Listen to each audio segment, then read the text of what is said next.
तो आज इस वेबसाइट को बनाते हैं और उसके लिए आ जाते हैं ब्रैकेट्स के अंदर। सबसे पहले let me switch my folder to for example VS software.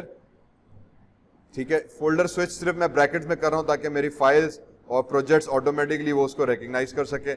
यहां का कोड सारा हमने किया बंद। ठीक है, so let's start with it. अब मुझे सबसे पहले क्या करना होगा, न्यू फाइल खोली, बिस्मिल्लाहिर्रहमानिर्रहीम, HTML और /HTML। ओके, ये हमारे पास कोड आ गया, I hope you can see this. उसके बाद फिर हम इसमें हेड दे देते हैं एंड /हेड आ गया। ठीक है, बॉडी आ गई एंड देन /बॉडी आ गई। ओके, तो this is basic structure that every web page must have. तो हमने वो बेसिक स्ट्रक्चर बनाया, कंट्रोल S किया, BS सॉफ्टवेयर में थे। यहां पे मैं एक फोल्डर बना देता हूं फॉर एग्जांपल वेबसाइट्स का and let me go inside this और इसका मैं नाम दे देता हूं web project _1.html। Name can be anything. आप इंडेक्स रख, यूजुअली हमने कहा इंडेक्स नाम रखते हैं, लेकिन क्योंकि मैं मल्टीपल फाइल्स पे कर रहा हूं तो मैं अपनी कन्वीनियंस के लिए वेब प्रोजेक्ट 1 कर दिया ताकि मुझे पता हो गया इसमें मैंने वेब प्रोजेक्ट 1 बनाया हुआ। ठीक है, you can give it any particular name. Usually recommend किया था हम इंडेक्स नाम दे दें। अब हेड में आ गए तो हेड में सबसे पहले हम टाइटल दे देते हैं। ठीक है, तो फॉर एग्जाम्पल यहां पे आ जाते हैं, टाइटल का टैग आ गया, इसका मैं नाम दे देता हूं ज़ीशान भट्टी पर्सनल वेबसाइट। तो ये मेरे पास, मैं अपने नाम से एक वेबसाइट बना दी, डन हो गया। यहां पर आ गए, हमने हेडर 1 दे दिया। ठीक है, लेकिन अब मैं डायरेक्ट हेडर 1 नहीं दे रहा, इससे पहले एक दो एग्जांपल्स हमने हेडर 1 पे काम किया हुआ था। What I will do with this is के मैं इसको कहता हूं कि यार अब मुझे हेडर चाहिए तो मैं उसका एक डिव बना देते हैं। इस डिव के अंदर मैंने H1 का टैग दिया, ज़ीशान BHATTI। ठीक है, तो हमने यहाँ पे अपना नाम लिख दिया, ये मेरा वेबसाइट का टाइटल आ गया। हमने कहा ठीक, उसके बाद ये डिव को यहीं पे रहने दिया, नीचे आ गया, मैंने दूसरा डिव बनाया। ठीक है, इस डिव के अंदर मैं क्या कह देता हूं, एंकर टैग दे दिया। एंकर टैग में हमने H रेफरेंस दे दिया। फिलहाल कोई पेज नहीं है तो मैंने हैश दे दिया। हैश हम इसीलिए देते हैं ताकि अगर कोई अभी आप वेब पेज नहीं है तो कोई लिंक पे क्लिक करेगा तो सेम पेज आपका लोड हो जाएगा। ठीक है, तो पेज नॉट फाउंड का एरर आपके पास नहीं आएगा। इधर हमने नाम दे दिया होम का, तो ये मेरे पास एक लिंक बनकर आ गया। हमने कह दिया बहुत अच्छा हुआ, 2 3 4 5 ये हमने यहाँ पे लिंक्स अपने कॉपी कर दिए। ठीक है, अब मेरे पास पहला एक आ गया, दूसरे में मैं दे देता हूं अबाउट मी। ठीक है, तो अबाउट मी पे आ जाएगा। तीसरा मैं दे देता हूं फॉर एग्जांपल कोर्सेज का, तो हमारे पास कोर्सेज का वेबसाइट आ गई। फॉर एग्जांपल नोट्स का एक पेज बना देते हैं, फॉर एग्जांपल एक ट्यूटोरियल्स का बना लेते हैं, फॉर एग्जांपल एक आ गया प्रोजेक्ट्स का, वगैरह वगैरह। So I have 5-6 links that I have created. तो ये मेरे पास लिंक बना। अब मैंने यहाँ पे क्या किया, 2 डिव अलग अलग बनाया। डिव इसीलिए बनाया बिकॉज डिव HTML का टैग है, it is used to create an empty block. It is used for creating an empty block. Empty block को यूज समझो कि कंटेनर बना देता है, एक सिंपल कंटेनर या एक ग्रुप बना देता है कि यार ये एक अलग ग्रुप हुआ, ये अलग ग्रुप हुआ, हर ग्रुप के अंदर हम अलग अलग एलिमेंट्स रख रहे हैं। तो अब मैं एंकर टैग्स यूज कर रहा हूं बहुत सारे, तो ये पूरा नेविगेशन आ गई। अब इस नेविगेशन बार को मैंने एक अलग ग्रुप में डाल देना, उसको मैं डिव के अंदर डाल देंगे। डिव की विजुअल अपीयरेंस कुछ भी नहीं है, डिव की विजुअल अपीयरेंस हमें कुछ भी नजर नहीं आएगा, एम्प्टी है, कुछ भी नहीं है जब तक हम CSS में नहीं जाते। लेकिन इसका हम यूज करते हैं ग्रुपिंग के लिए, समझो सिंपल एज दैट। अब सिर्फ पहचानने के लिए कि यार ऊपर वाला डिव क्या था, नीचे वाला डिव क्या है, तो मैंने इसको क्लास दे दी, फॉर एग्जांपल नेव कर दिया। ऊपर वाले डिव का हमने फॉर एग्जांपल क्लास देके हमने कर दिया हेडर। तो ये मेरे पास 2 क्लासेस बन गई। अब क्लास क्यों बनाई, ताकि मैं CSS में उसको पहचान सकूं कि मैं किसके ऊपर काम कर रहा हूं। हम हेडर देंगे तो हेडर का आ जाएगा, हेडर डिव दिया तो अब इसको मुझे पता चलेगा कि ये हेडर का डिव है। ये नेविगेशन डिव दिया तो हमारे पास नेविगेशन का डिव आ गया। हमने कह दिया जबरदस्त कहानी हो गई, अच्छी बात हो गई। कंट्रोल S किया, इसको किया सेव, कंट्रोल N किया, नई फाइल बनाई। इसमें आके मैंने सबसे पहले लिखा बॉडी का टैग और CSS बनाते हैं। ठीक है, इस CSS के अंदर आके अब मुझे इसको लिंक सेव करना है, तो कंट्रोल S किया, मैं वापस अपने वेबसाइट वाले प्रोजेक्ट में गया और यहां पे नाम दे दिया मैंने style3.css। ओके, एक्सटेंशन हम सेव कर देंगे .css because every CSS file has to be in a CSS extension, तो सेव हो गई। अब बॉडी के अंदर सबसे पहली चीज मैं क्या करूंगा, मैंने यहां पे दे दिया मार्जिन और इसको हम कर देते हैं 0 पिक्सल्स। मार्जिन को हमने 0 कर दिया। क्यों 0 किया, because if I turn the live view on, ठीक है, और ये मेरे पास मेरा व्यू आ गया। इसको हम साइड में कर लेते हैं, इसको हम साइड में इस तरह से करके रख लेते हैं। ये चीज आ गई, ठीक है, सॉरी, ठीक है, मेरे पास मेरा वेब पेज बन गया। अब by default you can see this कि there is a little gap from top to bottom, ऊपर से भी थोड़ा गैप नजर आ रहा है, साइड नीचे से भी गैप नजर आ रहा है, टेक्स्ट जहां से स्टार्ट हो रहा है। मैं चाह रहा हूं कि बिल्कुल कॉर्नर से स्टार्ट हो, तो मैं ये पता नहीं क्यों खुल गई, CSS में आए, मैंने इसको मार्जिन कर दिया 0 पिक्सल्स, कि जो बॉडी आपकी स्टार्ट होगी वो बिल्कुल बॉर्डर से चिपक के स्टार्ट हो। अगेन ये राइट और रॉन्ग नहीं है, ये कंपलसरी नहीं है, अपनी मर्जी है, तो हम सिर्फ थोड़ा सा यूजेज बता रहे हैं। ओके, वेब प्रोजेक्ट में आया तो यहां पे 0 पिक्सल नहीं, मुझे अभी भी गैप नजर आ रहा है। वजह ये हुई कि मैं एक्सटर्नल CSS यूज कर रहा हूं, मुझे लिंक करना पड़ेगा, तो हम हेड टैग के अंदर आ जाएंगे। ठीक है, हेड टैग में आने के बाद हम एक टैग यूज करते हैं लिंक का। लिंक क्या करेगा कि हमारी एक्सटर्नल CSS को इंटरनल के साथ लिंक कर देगा। एक्सटर्नल CSS अलग फाइल में, HTML अलग फाइल में, दोनों को हमें लिंक करना है, तो उसके लिए HTML में लिंक का टैग यूज करते हैं। Most of the time recommended है इसको हेड के अंदर ही इस्तेमाल किया जाए, क्योंकि ये एज अ मेटा डेटा के तौर पे काम करता है, ब्राउजर को बताएगा कि भाईजान इसकी स्टाइलिंग एक CSS से आ रही है। इसके अंदर हमें मेटा डेटा और देना पड़ता है, रिलेशन REL लिखा, और इसको मैंने रिलेशन दे दिया स्टाइल शीट। दिस मीन्स कि जो फाइल आप यूज करने जा रहे हो वो CSS की स्टाइल शीट है, उस फाइल के अंदर टाइप क्या है, text/CSS आ जाएगा। ये एक और मेटा डेटा के एट्रीब्यूट आ गया ब्राउजर को बताने के लिए कि हम क्या करने जा रहे हैं। H रेफरेंस दिया और स्टाइल शीट का हमने टैग दे दिया, उसको बंद किया। ये हमारे पास एक सिंपल सा कोड आ गया। नाउ मैं एक HTML फाइल बनाऊं या 1000 HTML फाइल बनाऊं, CSS मैंने एक ही फाइल में रखूंगा, हर HTML फाइल के अंदर ये वाला कोड में कॉपी जरूर करूंगा। ये एक लाइन अब मेरी हर HTML में जरूर कॉपी होगी। तो अभी जो मैं आगे 6 पेजेस हम बनाएंगे, उन 6 के 6 अंदर ये पहली लाइन हम कॉपी करके एज इट इज रखेंगे, ताकि सारी लाइंस के अंदर, सारी वेबसाइट के अंदर CSS एक फाइल से कंट्रोल हो जाए।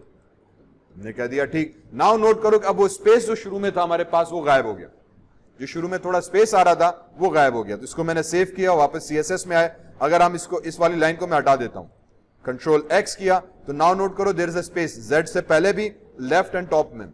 जब मैं इसको यहां पर रख के किया तो वो थोड़ा सा स्विच हो गया, स्पेस खत्म हो गया, बॉर्डर टू बॉर्डर हमारे पास एक चीज आ गई। हमने कह दिया बहुत अच्छी कहानी हुई। अब मुझे इसमें एक और चीज मैं ऐड कर देता हूं, बैकग्राउंड इमेज की। ठीक है, बैकग्राउंड इमेज दे देते हैं, इमेज टैग में चले गए, इमेज में गए, या एक्चुअली URL यूज करते हैं, बेहतर रहता है। URL दे दिया। अब मुझे इसमें कोई इमेज देनी है एज अ पूरी बैकग्राउंड के तौर पर। हमने कह दिया अच्छी भाईजान बात है, मैं यहां पर आ गया, I have go inside pictures, मैंने कुछ पिक्चर्स ऑलरेडी डाउनलोड करके रखी हुई है एज अ बैकग्राउंड के तौर पे। मैं कहता हूं यार ऐसा काम करो कि ये वाली माउंटेन पिक्चर मुझे अच्छी लगी थी, इसको मैंने कंट्रोल C किया copy, and I go inside my folder जहां पे अभी अभी मैंने काम किया था। ठीक है, और सॉरी इधर नहीं, हम किधर काम कर रहे थे, अब ये फोल्डर मेरा किधर था, डॉक्यूमेंट्स में रखा था मैंने, वेब सिस्टम्स, यस ठीक है। मैंने जहां पे फोल्डर रखा हुआ है वेबसाइट्स के फोल्डर के अंदर गया। Let me create a new folder here called images, IMAGES images, और इसके अंदर आके मैंने वो पिक्चर पेस्ट कर दी। Let me rename this something to easily, for example BG कर देते हैं, कंपल्सरी नहीं है, नाम मैंने अपने लिए BG कर दिया ताकि मुझे पता चले यार ये बैकग्राउंड की इमेज है। ठीक है, और फिर आगे भी आसान हो। अब स्ट्रक्चर क्या रहा कि ये मेरी फाइल, इसी के अंदर CSS, और इसी के अंदर मैंने एक फोल्डर बनाया इमेजेस के नाम से, उस इमेजेस के अंदर मैंने बैकग्राउंड इमेजेस सेव कर दी। हमने कह दिया जबरदस्त हो गया। मैं वापस अपने CSS में आ गया। यहां पे आने के बाद अब मैं लिखूंगा IMAGES इमेजेस स्लैश, और BG ऑटोमेटिकली आ गया, मैंने BG दे दिया। कंट्रोल S करके सेमीकोलन देके कंट्रोल S किया। Let me check the output. तो अब मेरे पास मेरे बैकग्राउंड जो था वो यहाँ पे रिपीट हो गया। ठीक है, अब यहाँ पे प्रॉब्लम क्या आई कि बैकग्राउंड तस्वीर मेरे पास छोटी थी, तो उसने ऑटोमेटिकली उसको रिपीट कर दिया। अगर आप चाहो तो उसको नो रिपीट पे भी लगा सकते हो, या फिर बेटर होता है कि you can find a bigger image. For example अगर मैं ये वाली इमेज उठाता हूं, ठीक है, इसको उठाया और मैं फोल्डर में आया, यहां पे आने के बाद आजा मेरे भाई, अच्छा बल्कि पहले एक काम ये कर लेते हैं CSS में, तो मैं बैकग्राउंड डैश रिपीट का एक हमारे पास ऑप्शन है, इसको हम नो रिपीट कर देते हैं। नाउ लेट्स जस्ट सी कि हाउ इट लुक्स। अब ये एक ही दफा नजर आएगी, हालांकि मेरा अब आइडिया ये कि ये पूरी बैकग्राउंड पे नजर आए, क्योंकि तस्वीर छोटी ली मैंने बैकग्राउंड की, तो वो इस पूरी पेज पे नहीं आ रही। अगर छोटा पेज है तो शायद सही नजर आएगी, अब ये अच्छी लग रही है। अगर तस्वीर बड़ी होती तो शायद ये मेरे पूरे पेज को कवर करती, मुझे अच्छी लग रही थी। मैंने कहा यहां तक तो ठीक है, लेकिन जैसे इसको मैक्सिमाइज किया तो ये वाइट रहा। तो अगर मैं रिपीट करूंगा तो तस्वीर रिपीट हो रही है, वो भी मजा नहीं कर रही। ठीक है, वो भी मजा नहीं कर रही। तो अब इसका मतलब ये कि I try to find an image जिसके अंदर एक्चुअली मेरे पास जो है इसको V करते हैं यहाँ पे। Let me try this image, इसका मैं BG2 कर लेता हूं नाम, और वापस कोड में आ गए। एंड विद दिस इसको BG2 कर लेते हैं, कंट्रोल S किया, पेज में गए और ये भी नो रिपीट, छोटी तस्वीर आ गई एक, ठीक है, इसको मैंने यहां पे किया। अब आ जाते हैं background clip image origin position and size और इसको कवर कर लेते हैं, ठीक है। तो नाउ यू वुड फाइंड कि आपकी तस्वीर जो होगी वो पूरे बैकग्राउंड को कवर कर लेगी। तो few things that we need to understand. अच्छा, इसमें थोड़े से इसके पिक्सेल्स खराब जरूर हो गए क्योंकि उसने तस्वीर को स्ट्रेच किया तो पिक्सेल्स खराब हो गए, लेकिन ओके है तो ठीक है। तो जब हम बैकग्राउंड देते हैं ये दो चीजों का हमें ख्याल रखना पड़ता है, या image should be large enough, usually 1080 size की फुल साइज हमारे पास तस्वीर हो ताकि पूरे बैकग्राउंड पे आए, वरना फिर मैं रिपीट में भी लगा सकता हूं। कुछ तस्वीरें ऐसी होती हैं कि वो बहुत छोटी सी आती हैं, उसकी साइज 24x24 होती है ताकि आप उसको रिपीट पे लगाओ और वो बैकग्राउंड को टाइल करके रिपीट करके बड़ा अच्छा सा टेक्सचर जनरेट करके दे देती है, depending how you basically want to cover. तो मेरे पास बैकग्राउंड आ गया। अब क्योंकि मुझे इस पे तस्वीर बिल्कुल जीरो से लगानी थी इसीलिए मैंने मार्जिन भी इस पे 0 कर दी। अब आ जाते हैं हेडर के अंदर। तो मैं हेडर पे आ गया, div.header हेडर लगा देते हैं हम, ठीक है। हेडर पे आने के बाद फॉर एग्जांपल मैं सबसे पहले कलर कर देते हैं। इसका कलर मुझे फॉर एग्जांपल चाहिए एक्वामरीन, और इसको मैं वापस इधर लेकर आ गया तो ये लाइट ब्लू सा हो गया, ठीक है। और इसकी जो टेक्स्ट अलाइनमेंट है फॉर एग्जांपल मैं इसके सेंटर कर देता हूं तो टेक्स्ट पेज के सेंटर पर आ जाएगा। मैं इसका टेक्स्ट साइज जो होगा dash size font size sorry, ठीक है, फॉन्ट साइज उसको हम इंक्रीज कर लेते हैं, फॉर एग्जांपल 26 px कर लेते हैं तो फॉन्ट साइज थोड़ा बड़ा हो गया। बैकग्राउंड देना है, बॉर्डर देना है, आपकी मर्जी। दूसरी चीज, अब ये बिल्कुल टॉप से स्टार्ट हो रही है तो मैं इसमें पैडिंग और पैडिंग टॉप दे देते हैं कि यार ऊपर से ये तकरीबन समझो 35 पिक्सल्स के करीब से गैप आए, या 35 ज्यादा हो गया, let's me just make 25 pixels. तो ये 25 पिक्सल से नीचे आ गया टेक्स्ट हमारा, हमने कह दिया ठीक। Now this is basically what we have to do with CSS। अब इसकी सिंपल से हमें डिजाइनिंग करते जाना है और इसके कॉन्सेप्ट्स पे काम करना है। हमने कह दिया सही होगी कहानी भाईजान, ये चीज यहाँ पे खत्म हुई, डन। अब यहाँ पे मैंने क्या किया, डॉट हेडर लगाया क्योंकि मैंने जो CSS अपने HTML में गया था यहाँ पे मैंने div का नाम दिया हुआ था क्लास डॉट हेडर। अब यहाँ पे डॉट से क्या हुआ, इस हेडर को हम रेफर कर रहे हैं क्योंकि मैंने इसको क्लास नेम हेडर दिया हुआ है। When I go inside my CSS तो मैं डॉट लगाया। डॉट वुड मीन कि आप किसी क्लास को रेफर कर रहे हो। अगर आप डॉट नहीं लगाओगे दिस मीन्स कि आप किसी हेडर टैग को लगा रहे हो। By default name would mean tag का। अब उसने स्टाइल खत्म कर दिया क्योंकि हेडर करके तो कोई टैग ही नहीं है, डॉट लगाया तो उसने वो स्टाइल अप्लाई कर दिया क्योंकि उसको पता चला हाँ यार ये ठीक है। इसको मैं चाहूं तो div डॉट हेडर भी लिख सकता हूं, बात एक ही है कि div में जाओ, एक क्लास होगी, डॉट हेडर करके उस पर स्टाइल अप्लाई करो। इसी तरीके से दूसरी जो आएगा हमारे पास div डॉट फॉर एग्जाम्पल क्या था, नेव था आई थिंक शायद, ठीक है, जो दूसरा हमारे पास टैग था इसका मैंने नेव नाम रखा हुआ है तो क्लास नेव आ गई हमारे पास। अब इधर भी क्योंकि ये भी div है तो इसको हमने क्लास नेम बताया और इसको मैंने कहा div डॉट नेव में जाओ। दिस वुड बेसिकली मीन कि अब वो div डॉट नेव में जाएगा। अगर आप div नहीं भी लिख रहे तब भी बात ओके क्योंकि वो डॉट क्लास से रेफर कर रहा होगा। अब मुझे नेविगेशन बार की हेडिंग पे आ जाते हैं। सबसे पहले इसमें मैं कह देता हूं कि भाईजान तुम्हारा जो ठीक है, एक पहली चीज हम करते हैं टेक्स्ट डेकोरेशन, उसको उठा के नन कर दिया। टेक्स्ट डेकोरेशन हमने पढ़ा था जो बोल्ड, इटैलिक, अंडरलाइन वगैरह देता है। अब क्योंकि बाय डिफॉल्ट इस पे देखो अंडरलाइन आ रही है, जब इसको उठा के मैं नन करूंगा तो इस पे फिर हमारे पास अंडरलाइन गायब हो जानी चाहिए, लेकिन अंडरलाइन गायब नहीं हुई क्योंकि टेक्स्ट डेकोरेशन टेक्स्ट के ऊपर अप्लाई होता है। हमने लगाया हुआ है नेव। नेव बेसिकली मींस div क्लास नेव पर आ गया, ठीक है। नेव का बेसिक मतलब क्या हुआ, div टैग। टेक्निकली div के अंदर टेक्स्ट नहीं है, div के अंदर एक एंकर टैग है, उस एंकर टैग में टेक्स्ट है। अब ये नेस्टेड टैग्स हुए, div के अंदर एंकर टैग, उस एंकर टैग का मुझे टेक्स्ट खत्म करना है। वो चीज करने के लिए हम क्या करेंगे, डॉट नेव स्पेस ए किया तो अब अंडरलाइन खत्म हो गया। अब स्पेस ए से क्या मतलब हुआ, ये नेस्टेड क्लास का कॉन्सेप्ट आ गया कि डॉट नेव क्लास के अंदर जाओ, उसके अंदर एक एंकर टैग है, उस एंकर टैग का टेक्स्ट खत्म करो। इससे पहले ये गलत नहीं था, ये भी सही है, लेकिन क्योंकि div के अंदर कोई टेक्स्ट हमने रखा ही नहीं है, div के अंदर एक टैग है, उस टैग के अंदर टेक्स्ट है, तो वो उस वजह से डायरेक्ट div पे उसने काम नहीं किया। उसने कहा div में तो कोई टेक्स्ट नहीं है, तो कोई मसला नहीं, एरर भाईजान ने फिर भी नहीं दिया, कोड हमारा सही चला, लेकिन हमारी मर्जी के मुताबिक नहीं है। अब मैंने एंकर दिया और एंकर टैग उसको कहा कि भाईजान div में जाओ और एंकर टैग का ये आप खत्म करो, तो उसने एंकर टैग को खत्म कर दिया। मैंने कहा बहुत जबरदस्त हुआ। उसके बाद इसका हम कलर चाह रहे हैं कि यार इसका कलर जो होगा हमारे पास तब्दील हो जाए। अब कलर के लिए हम क्या करते हैं कि we try to follow a particular theme. तो फॉर एग्जांपल मैंने ब्राउज गूगल पर आया, मैंने यहां पे सर्च किया था CSS कलर व्हील, तो मेरे पास बहुत सारी व्हील्स के यहां पे लिंक्स ओपन हो जाते हैं जिसमें आपको CSS के कलर दिखाते हैं। फॉर एग्जांपल एक ये वेबसाइट आ गई रैपिड टेबल्स, और इस पे पूरी कलर का चार्ट है, और नीचे ये मॉडर्न स्टैंडर्ड कलर जो नाम से नॉर्मल पहचाने जाते हैं, लेकिन ये इतने अच्छे नहीं है।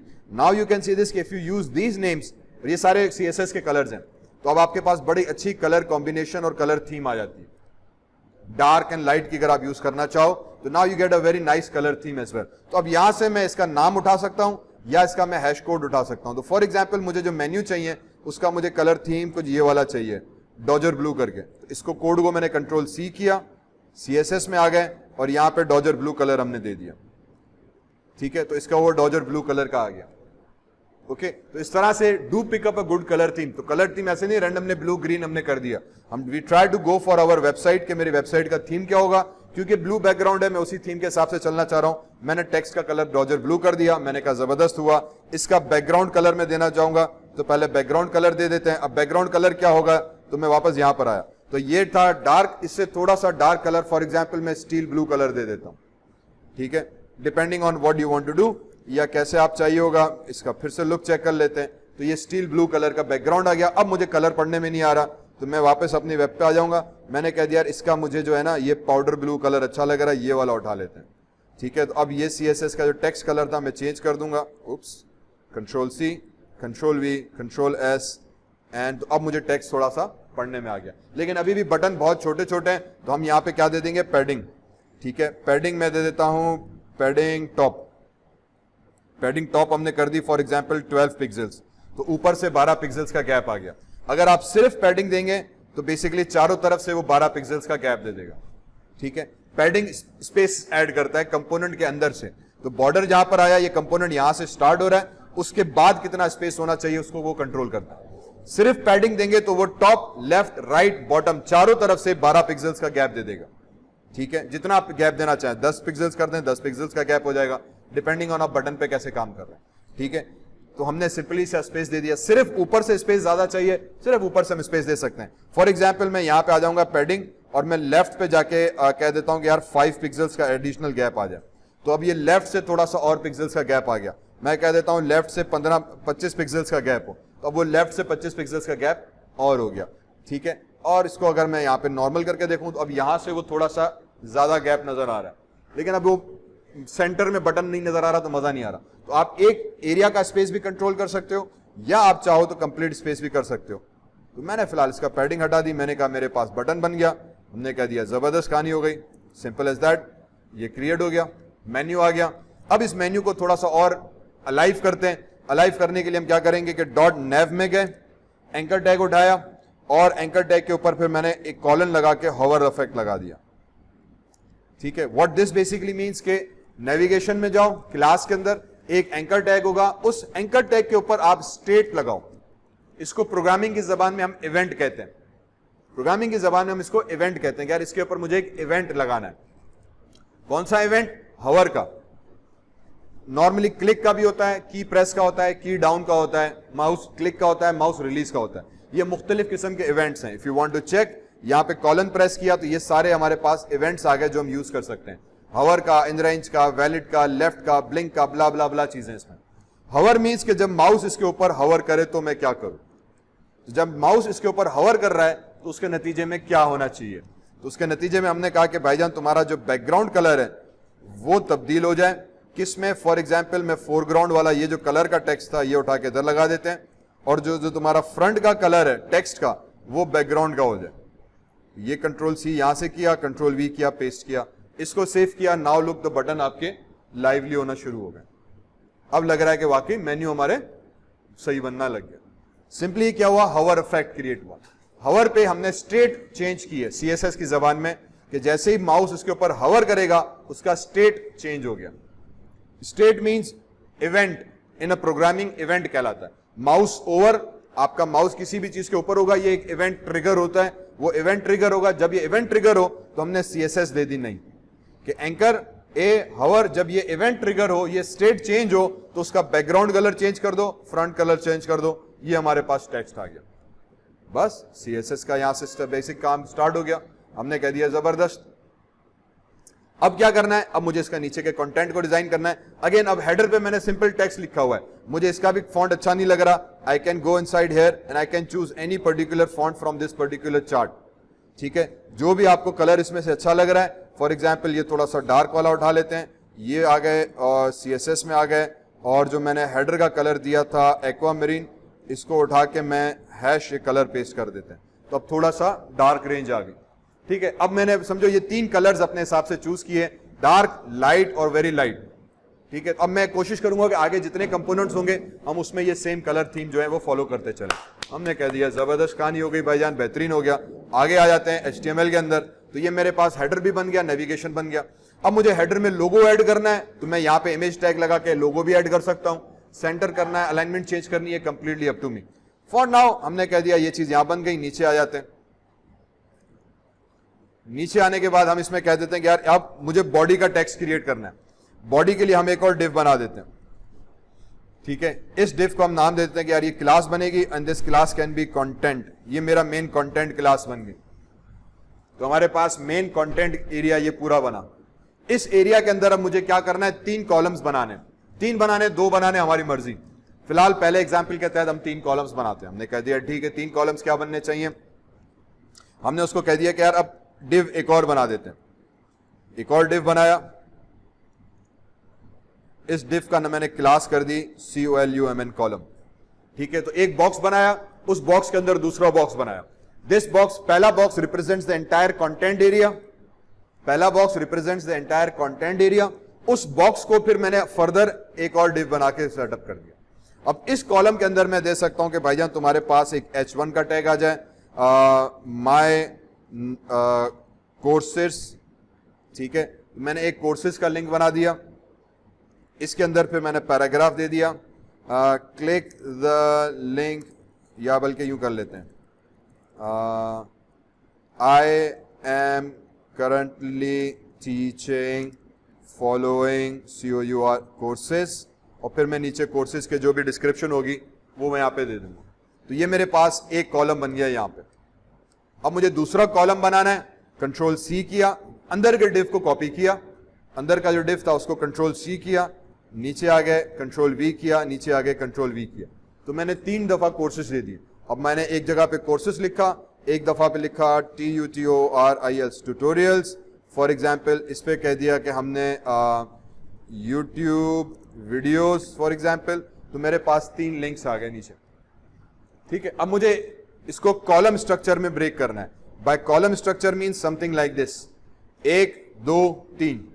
इन 3 हिस्सों के अंदर उसको हमें ब्रेक करना है। 3 आमने सामने आने चाहिए। 3 को आमने सामने लाने के लिए अब हमें क्या करना पड़ेगा, हमें इसकी थोड़ी CSS पे सेट करना पड़ेगा। तो हम आ जाते हैं वापस अपने स्टाइल के अंदर। सबसे पहले तो हम उठा लेते हैं, आपका अल्लाह भला करे, वो चीज डिव टैग। ठीक है,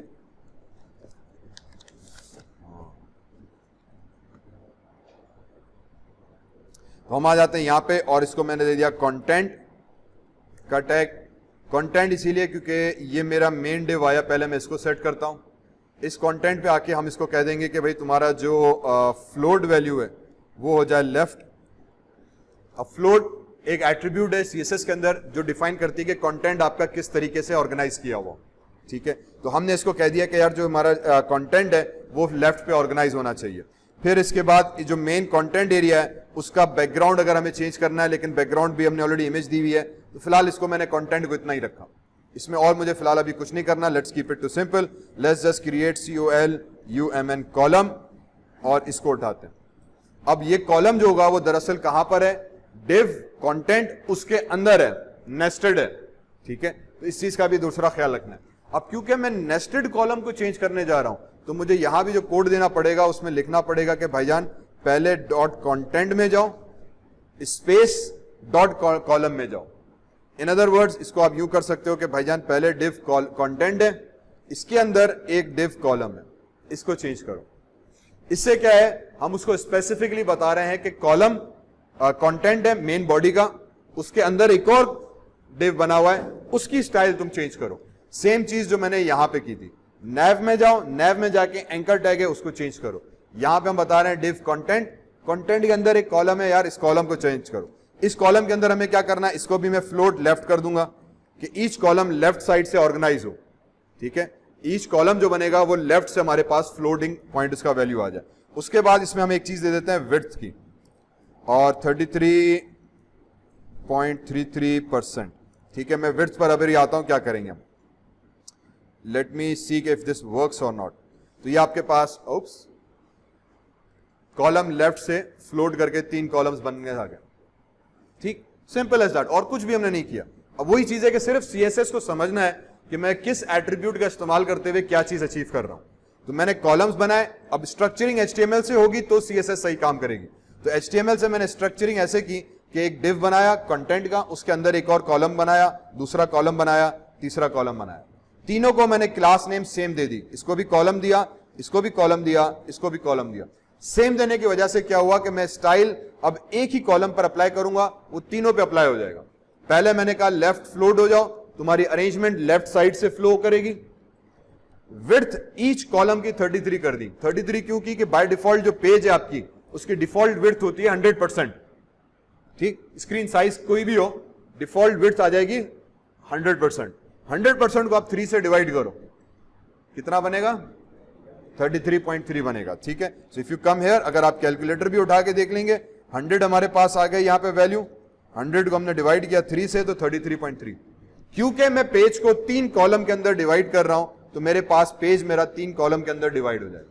तो इसकी विड्थ बाय डिफॉल्ट हमने सेट कर दी 33.333। अब इस पे मैं बाकी जितनी हरकतें करना चाहूं मैं कर सकता हूं। फॉर एग्जांपल पैडिंग दे दी मैंने, बल्कि पैडिंग पहले पैडिंग दे देते हैं 20 पिक्सल्स की, तो हर कंटेंट के गिर्द हमारे पास 20 पिक्सल्स का एक बॉर्डर आ जाएगा। फिर इसको अंदर मैं यहां पे दे देता हूं और BOR border, border border border, simple border कर लेते हैं, चलो BORDER border colon 2 pixel solid, और कलर जो इसका होगा, फॉर एग्जांपल मैं जो ऊपर अपने इस पे दिया हुआ था टेक्स्ट का कलर था, ये वाला कोड उठा लेते हैं और ये वाला कोड यहां कॉपी कर दिया। ठीक है, तो अब मेरे पास इसके गिर्द होगा वो सिंपल पतला सा बॉर्डर आ गया। Now you can C a border around it. अब ये तीसरा कॉलम नीचे आ गया, इस पे मैं भी आता हूं। ठीक है, हालांकि इसकी विड्थ इतनी, हाँ ठीक है, विड्थ के हिसाब से 33 ओके। तो ये हमारे पास इसके कंटेंट का बन गया। अब इसका बैकग्राउंड आप देना चाहो कलर, तो फॉर एग्जांपल मैं बैकग्राउंड कलर दे देते हैं हम इसको, BSC के background colour, and this colour can be any colour that you like. तो उसके पीछे बैकग्राउंड कलर हमारे पास आ जाएगा। अब इनके दरमियान में स्पेस नजर नहीं आ रहा, अगर आपको स्पेस देना है, अब हम आ जाते हैं मार्जिन के ऊपर। तो मैं यहां पे आ जाऊंगा मार्जिन, और मार्जिन को हम कर देते हैं फॉर एग्जांपल 10 पिक्सल्स का स्पेस आ जाए। तो अब कंटेंट्स के दरमियान में 10 पिक्सल्स का हमारे पास स्पेस आ गया। इसको डिसेलेक्ट किया तो नाउ ये कंटेंट ऑर्गेनाइज हो गया। हाँ, अब वापस आते हैं, ऊपर क्यों नहीं जा रहा। ठीक, अब असल में गेम क्या है कि CSS works with respect to something called a box model. ठीक, ये मैंने शायद डिस्कस किया था। ठीक है, बॉक्स मॉडल ये कहता है कि हर कंपोनेंट जो है उसके ऊपर 3 लेयर्स हैं स्पेसिस की। ठीक है, मैंने बंद कर दिया शायद। ठीक है, एक कंटेंट आ गया जहां पे एक्चुअल टेक्स्ट इटसेल्फ आ रहा है। इस टेक्स्ट से पहले की जो स्पेसेस को हम पैडिंग कहते हैं। ठीक है, टेक्स्ट, ये टेक्स्ट आया, इस टेक्स्ट से पहले की जितनी भी स्पेसिंग है this is known as padding. फिर इसके गिर्द एक बॉर्डर आता है, बॉर्डर पैडिंग के बाद उसके गिर्द आ रहा होता है। फिर इस बॉर्डर के बाद भी मार्जिन का स्पेस आता है, इस बॉर्डर के बाद भी मार्जिन का स्पेस आ रहा है। ठीक है, 3 स्पेसेस कंट्रोल होते हैं एक्चुअल टेक्स्ट या कंटेंट से पहले। सबसे पहले मार्जिन, फिर बॉर्डर और फिर पैडिंग। अगर आप अंदर से रीड करोगे तो वो टेक्स्ट, इसके गिर्द पहले पैडिंग आएगी, फिर ये कोने का बॉर्डर आ गया, फिर इसके गिर्द हमने 10 पिक्सल का दिया था। अब जब मैंने इसकी विड्थ यहां पे सेट की 33%, मैंने इसकी जब विड्थ सेट की तो 33 मींस मैंने 100 पेज साइज थी, उस 100 को 3 में डिवाइड किया। तो पहले तो हर कंपोनेंट ने 33 फुल कर दिया। फिर इसमें मैंने पैडिंग ऐड की 20 पिक्सल्स, तो ये 20 पिक्सल्स भी उस विड्थ में ऐड हो गए। तो 33 फुल हो गई, पूरा पेज ऑक्यूपाई हुआ, प्लस 20 पिक्सल। अब 20 पिक्सल पैडिंग मींस मैंने सिर्फ पैडिंग दी है, तो ये लेफ्ट से भी 20 पिक्सल, राइट से भी 20 पिक्सल कॉलम 1 में, फिर कॉलम 2 के भी लेफ्ट में 20, राइट में 20, तो ये समझो 80 पिक्सल यहीं पे हो गए। फिर कॉलम 3 के भी 20 पिक्सल 20 पिक्सल, जिसका मतलब ये होगा ऑलमोस्ट हमने 20 40 60 70 पिक्सल समझो हमने एडिशनल और ऐड कर दिए, 120 पिक्सल्स आई थिंक आराम से हमने और ऐड कर दिए 33 में।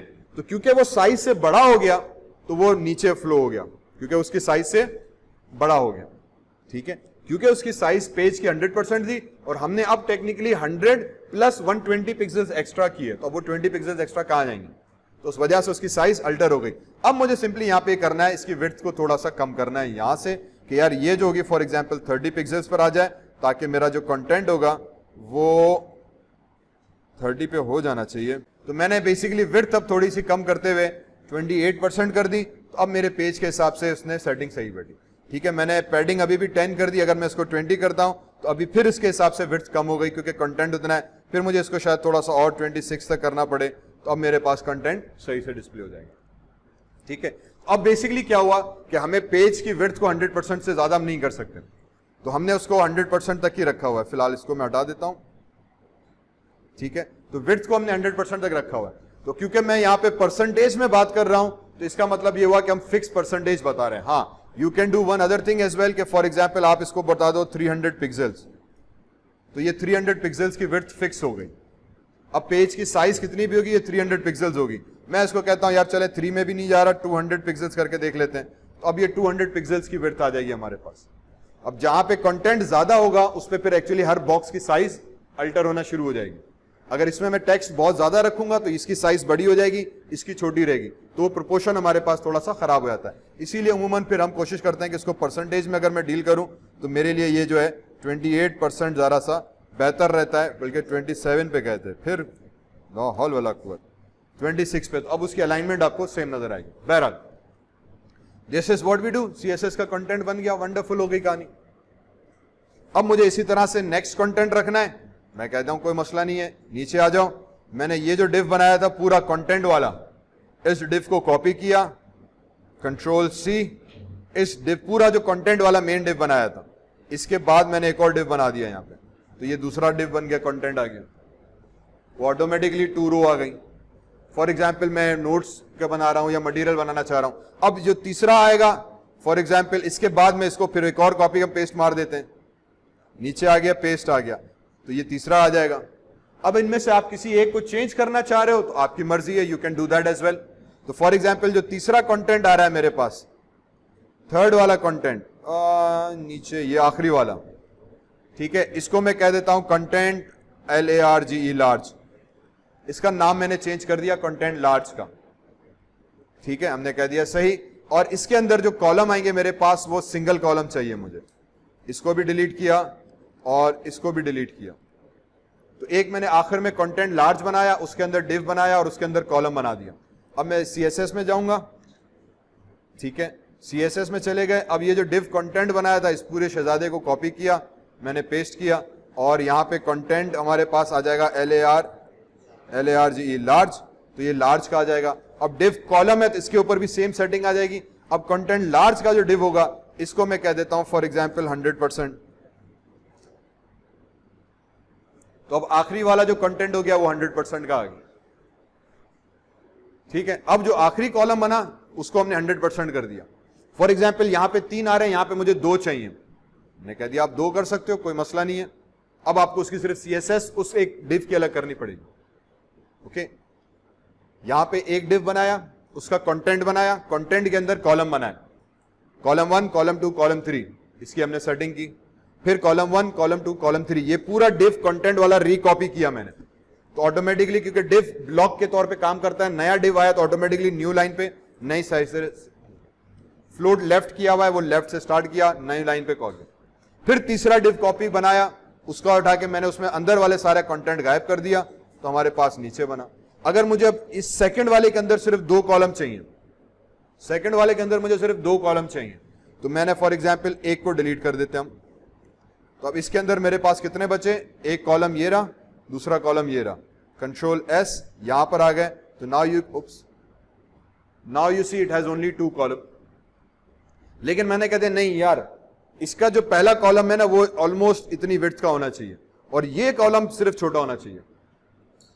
ठीक है, ये समझो पूरा हिस्सा कवर करे, डबल साइज का हो जाए। तो अब हम क्या करेंगे, इसका भी जो कंटेंट होगा ना, इसका मैं MIDDLE नाम चेंज कर दूंगा, कंटेंट मिडिल।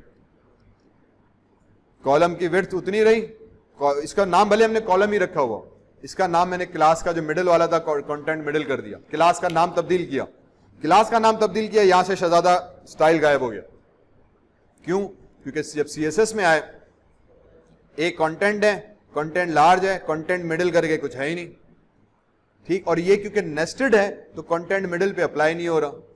अब हम क्या करेंगे, फिर वही सी को कॉपी मार लेते हैं जल्दी से, Ctrl+C, यहां पर आए, बंद किया, लार्ज की जगह पे MIDDLE मिडिल कर दिया, तो ये मेरे पास मिडिल आ गया। अब मिडिल दो अलग अलग इस तरह से हो गए। मैंने कह दिया यार क्योंकि हमने 100% वाला किया था, अब मैं इसको कह दूंगा कि यार जो मिडिल का कॉलम है वो 50% पे कर दो। 50 भी नहीं, आई थिंक 46 पर होगा, 45 पे, 44 पे, 43 पे, 42 पे। हाँ ओके, तो विड्थ को हम एडजस्ट करते चले गए जब तक कि एक पेज पे 2 कॉलम मेरे पास ना आए। अब now I get a completely different structure. अब ये वेबसाइट के ऊपर आपके ऊपर है कि आप कंटेंट्स को कैसे ऑर्गेनाइज करना चाह रहे हो। एक पेज पे 3 दिखाना चाह रहे हैं, 4 दिखाना चाह रहे हैं, आपकी मर्जी। अब आप न्यूज वेबसाइट्स देखो कोई भी उठा के ना, तो उसका स्ट्रक्चर डिफाइन करो, जहन में लाओ, तो आपके पास पूरा स्ट्रक्चर बनना शुरू हो जाएगा। सिंगल पेज कॉलम चाहिए तो हम सिंगल पेज करेंगे, 2 करना है तो 2 करेंगे। फाइनली रहते हुए यहीं पे मुझे इसकी विड्थ को, इन दोनों की विड्थ को कंट्रोल करना है। अभी ये तो इक्वल इक्वल हो गया, विड्थ को कंट्रोल करना है, तो वापस यहां पर आ जाएंगे। ये जो कॉलम बनाया था हमने कॉलम मिडिल के अंदर, ठीक है, अब इसका मैं कॉलम M1 कर देंगे हम नाम, इसका कॉलम M2 कर देंगे। इससे पहले हमने कॉलम्स का एक ही नाम रखा हुआ था। अब हमने क्या किया कि हर कॉलम को अलग अलग दी ताकि मैं दोनों कॉलम्स की विड्थ को अलग अलग कंट्रोल कर सकूं, बस इतना करना है। अब इस पर CSS अलग अप्लाई होगी, इस पर CSS अलग अप्लाई होगी। पहले यहां पे तीनों पे एक ही CSS लग रही थी, अब मैंने यहां पे कॉलम M1 अलग कर दिया, कॉलम M2 अलग कर दिया। इसको सेव किया, CSS में आए। अब यहां पे आने के बाद मैं कह दूंगा कि भाईजान डॉट कंटेंट मिडिल में जाओ, उस पर .colum कॉलम M1 कर एक कॉलम होगा, उसकी तुमने विड्थ को अलग करना है। अब ये वाला जो डिव होगी मेरे किसी काम का नहीं रहा, ठीक है, या इसको फिर मैं डिव कॉलम M1 कर लेते हैं और इसको मैं M2 कर लूंगा। अब मैं M1 का अलग CSS बताऊंगा, M2 का अलग। अब जब मैंने इसको M1 किया तो यहां पे M1 ऑलरेडी सेट हो गया। अब इसकी मैं विड्थ यहां बता सकता हूं कि यार इसकी जो विड्थ होगी फॉर एग्जांपल 400 पिक्सल्स की हो जाए, या even I can increase this to for example 500 pixels, तो ये 500 पिक्सल्स की हो जाए। बाकी ये सारा कोड Ctrl+C किया, M2 में गए और इसकी विड्थ में कह दूंगा 200 पिक्सल्स की हो जाए।